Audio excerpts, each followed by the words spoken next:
Welcome to another episode of Retro 79, and today we're going to look at another bag of stuff that I carried from down home. And these are some very old figurines that I have from my childhood. And joining me today is going to be my daughter, my daughter Alice, who's only how old are you, Alice? 5 years old, yeah. So she's going to be helping me out here, and we're going to have a look at some of the other things that I brought up from my home. Just fix this camera a bit. Yeah. So I managed to make it down because there was a lift in restrictions, and we have some stuff here that I'm going to share with you that I've collected over since I was a child. So Alice, can you do the honors and pick out the first thing in the bag? Don't look, just pull out one thing and we'll have a look at it. Okay, wow. Okay, so first bag, what have we got in here? Ooh, this looks very interesting. Alright, okay, so this is something that I picked up when I was in Japan, when I traveled in Japan. I've been to Japan a few times, and I traveled from South Korea, and one of the coolest things out of Japan are these awesome, I think this is from the Ultraman series. Yeah, this is Ultra Monster series. So this would have been about, I think, maybe $6 or so, or maybe less, yeah. And yeah, they always have, the monsters are always look cooler than the hero. So here we have this very, very cool dragon monster. Now, one second, Alice. We're going to look at these things, okay? One at a time. Okay, we make some room here. Push this back a bit. Yeah. So these are really awesome vinyl toys from, I'm sure it's Bandai. They don't have a lot of articulation. You know, just the arms and the feet move, and the wings move as well, but still they look really excellent and really well detailed, and just a fantastic. They are PVC, and here we have monster number 58. Get him in the camera shot there. I love this one. I think this is one of the older monsters going back to maybe the 60s or 70s, but they just look really cool. The articulation is limited, but you know, they're very squishy and really well detailed. The detail is fantastic. They just look exactly like their live action TV show Ultraman monster counterparts. Just another excellent figurine. I love that one. There was so much to choose from, and the price was really good. Now here, okay, something from the bag. This is another G.I. Joe figurine. Unfortunately, this guy got busted, and his band has finally given way after some time. But this is, I'm not too sure. I know that he's a space figure. He had a space helmet. Very cool looking character, but he got busted up. I have, and missing his torso. Must be in, oh yeah, there it is. Okay, thankfully I just have to replace the rubber band. Thankfully, yeah,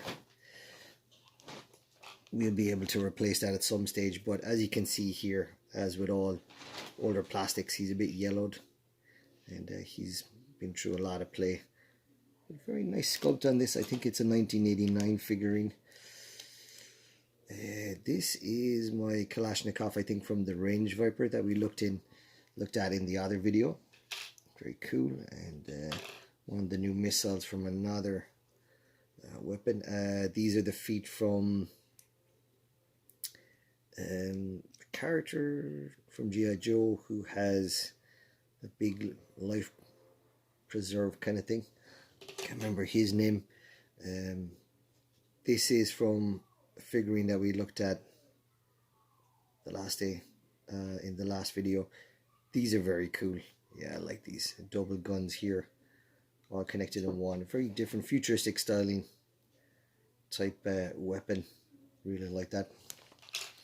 Now, okay, so Alice, pull us up. What else have we got there?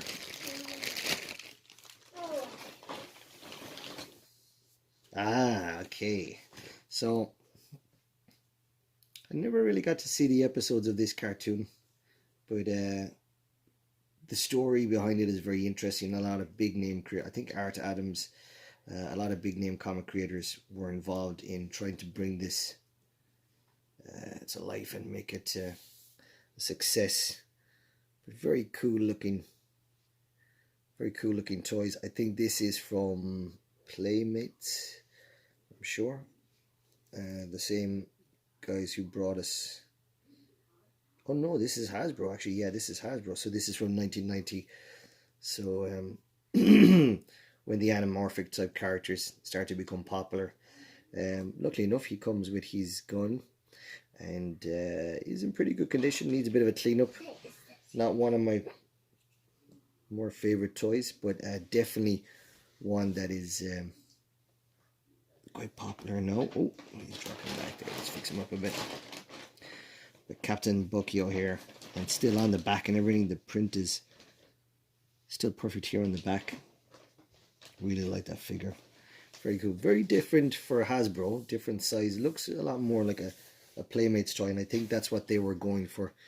Riding on the back of the success of the Teenage Mutant Ninja Turtles toys. Okay, Alice, what have you got next? Did you grab me anything there? Ah, yes, okay.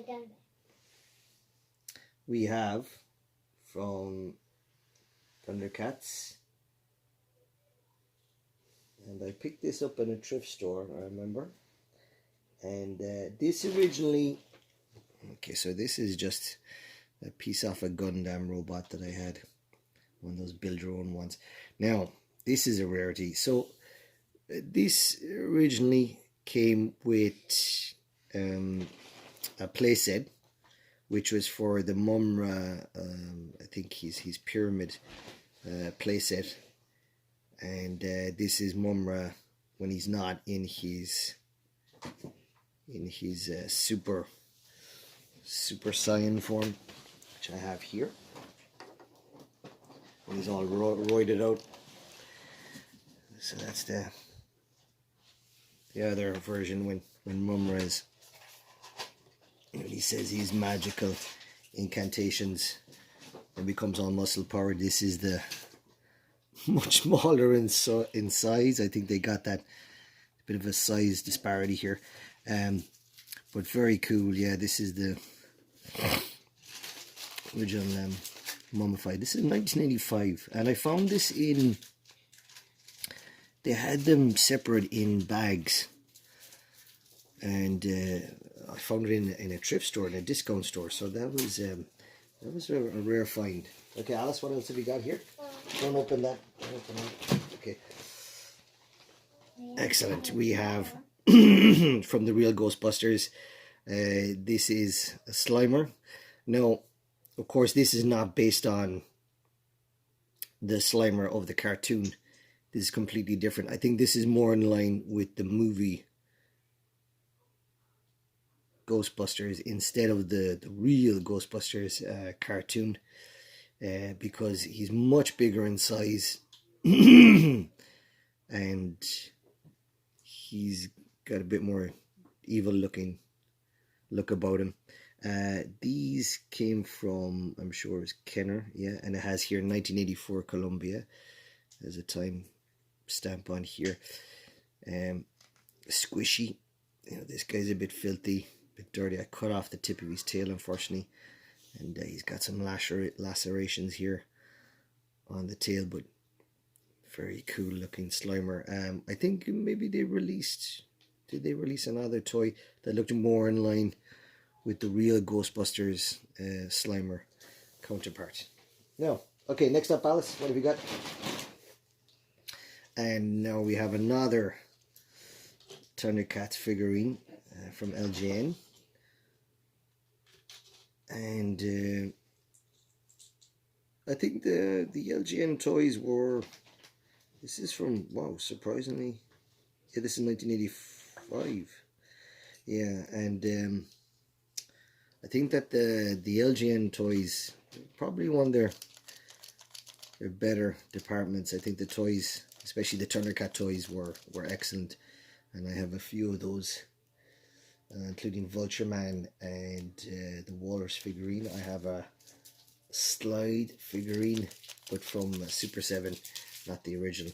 Now this is the original Lino from my childhood, and I got this after visiting my brother at his adoptive parents' home. But yeah, very cool.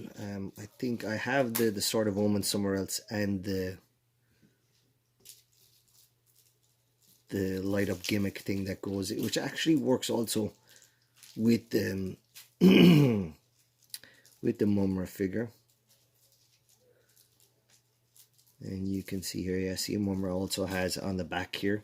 And what would happen is you would put that into the back and the eyes would light up. Now both come with an action feature.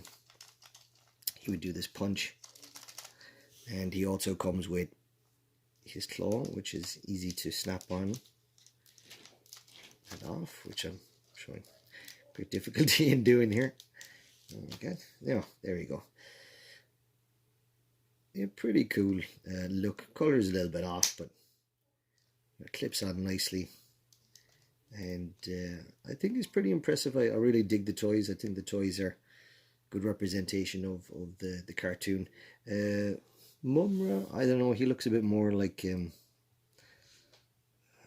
don't know, he looks like Jason Voorhees out of Friday the 13th, or there's Wolf Guys out of American Werewolf in London, or the zombie SAS soldier guys. But very cool looking. This is still in good enough condition, and yeah, just needs a bit of a clean down. Okay, Alice, what else have we got here? Okay, so we have a Stormtrooper, and I think I got this as part of a swap deal with a Masters of the Universe collector who was interested in my Swivel Claw Skeletor, which I shouldn't have given away, but he gave me some good ones. I got yeah, this is from 1997, when the figures were a bit more, I don't know, they looked a bit more muscle bound. Not my favorite. I much prefer the originals, the original Stormtroopers, but still decent. You know, this is nice. It's got like a nice sand spray kind of dust effect here, and very cool looking. Stormtroopers are always cool. Okay, what else have we got, Alice? What have we got here? Oh, okay. And here we have an original. Well, this is not an original Duke. This is not from the original G.I. Joe. I think the second line. No, this is not. This is a Chinese copy. But it is pretty much the same. The colouring, I think this maybe a bit of colouring on this. It's been in the sunlight a bit too long. Bust off his crotch as well, but his hands are still in perfect condition. I have all the weapons somewhere. I have to look for those, but unfortunately, as what happens a lot with the old G.I. Joes, the crotch part is the problem, popping off, so that's a bit of a disaster. But definitely one of my favorite figures. You know, the fact that you can take off his helmet. It came with binoculars, really nice gun, and oh, another thing, yeah, the backpack snapped as well. Another unfortunate accident. Now, what else have we got, Alice? Let's see here. Oh, I'm not going to take that guy because he will get damaged. I will just pull out what I have here.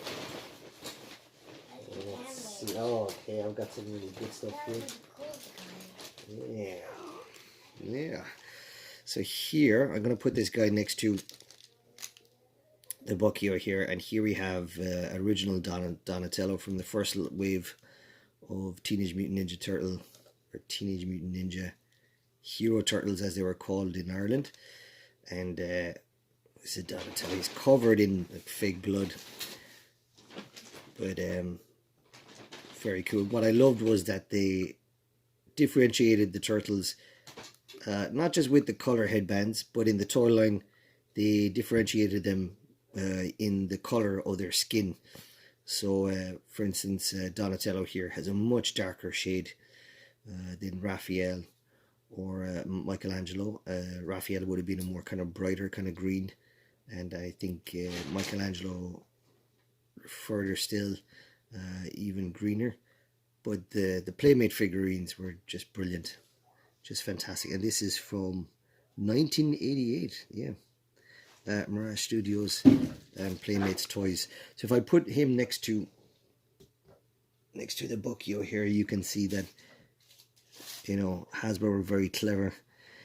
They made sure that the scale was pretty much in line with the Buckio here figures, so that you could, you know, incorporate them into your play, into the world of Buckio here, or vice versa. So very cool looking figure. I really like that. Yeah, really cool. Very much in line with the Eastman and Laird comic book Ninja Turtles, as opposed to the cartoon. And they would come with a really nice set of weapons. Here we have a Destro from Destro version, so 1991. I'm guessing, at this stage, I think we're talking, this is after the Iron Grenadiers version, I think maybe version 3. No, from the UK would have been version 4, because you got an extra. There was a really earlier version of Destro. And yeah, this one came with a kind of a blade slinging machine. But the thing I don't like about this is that instead of, you know, using like the silver plated head, they just did a head paint. But it is a cool looking version. I love the expression. Very cool, but not as cool as the original Destro, which I have here also. And this guy really got a lot of playtime. He's absolutely battered. I would have got him when I was a child, and he would have been from the second line. Now here I put on my own accessories. This crappy belt here. I swapped his legs out with the legs of Hit and Run from the Tiger Force version of Hit and Run. But here he's missing a lot. He's missing a hand here. He's missing the thumb here. Now, in Ireland and the UK, there was another version, and he would have been part of the Red Skulls. Okay, I'll fix him. He would have been part of the Red Skulls, and he would have had like a Crossbones. His name, I think, he had a different name as well. I think it was something Wolf, Red Wolf, or something like that. But he was more in line with the Action Force. So when it was owned by Palatoy, so they rebranded it as Action Force because, you know, it was for the British market. So they wanted more British version.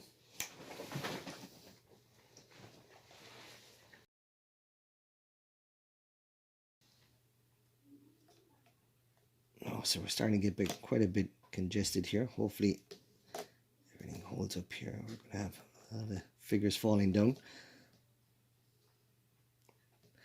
Now, next up we have the Toy Biz. I think it's Toy Biz. And this is the Wolverine I picked up back in the 90s. The X-Men cartoon was very popular. But what we got here, we didn't get the cartoon version of Wolverine. What we got here and this is in 1991. This is the Wolverine in his original costume, and I think here from the face you can see through the fake blood that this is more in line with the original Frank Miller version. Well, not the original, because it would have been Herb Trimpe who first drew Wolverine, but more in line with Frank Miller's version of Wolverine. And this one came with a mask that you could put over the top, and also he has this really cool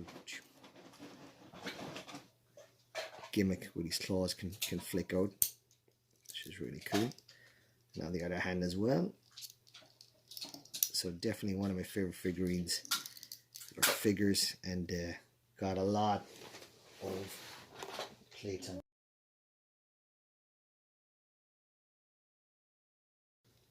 Very, very cool. Put him up there. Yeah, so I think you never see everything here. What's in here? Of interest? Yes.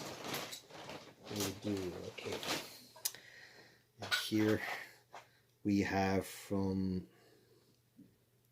Battletech or Battleground 2000. Another line, and this is, I think, Dodger, but really cool. He looks a lot like the Marines out of the Aliens, the James Cameron Aliens movie, and I think that's why I like the look of that. I really loved that movie as a kid, and very cool looking. He's got this cool looking microphone thing here, and very cool futuristic looking figure. The camo is just brilliant. The color scheme just excellent, and a very cool looking. So here are some really cool things I picked up in Korea and in China. So when I lived in Korea, I was passing through the market.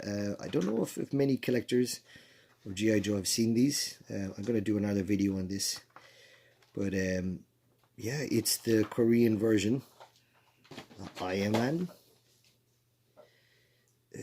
Not too sure what that says. Tingung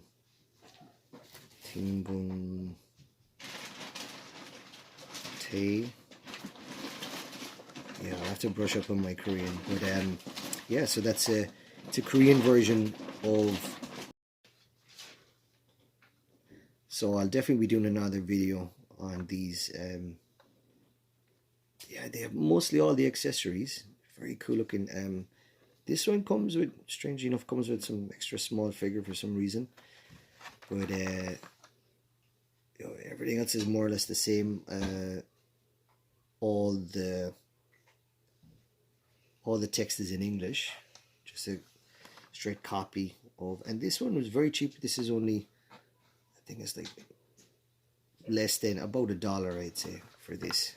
And I picked this up on a street market, kind of an area of Seoul where they sell like a lot of secondhand stuff. There was someone just selling them on the ground, so that was a really very cool acquisition.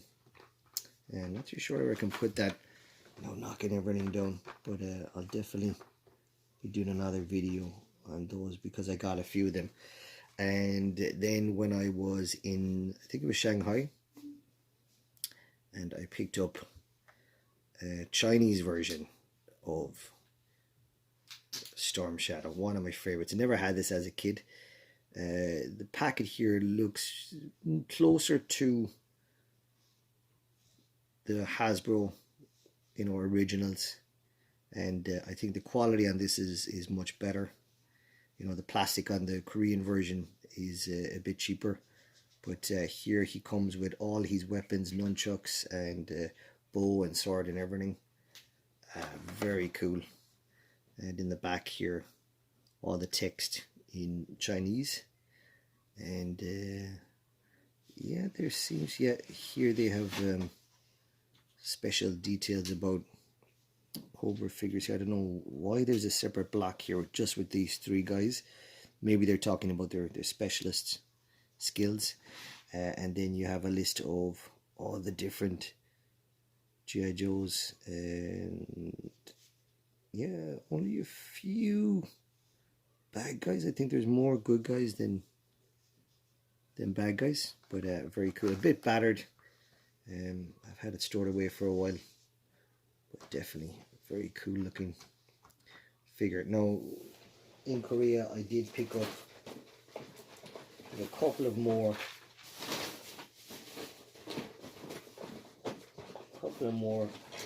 G.I. Joes. I should have, I think I have 2 Night Vipers. I'm missing one. Don't know what that is.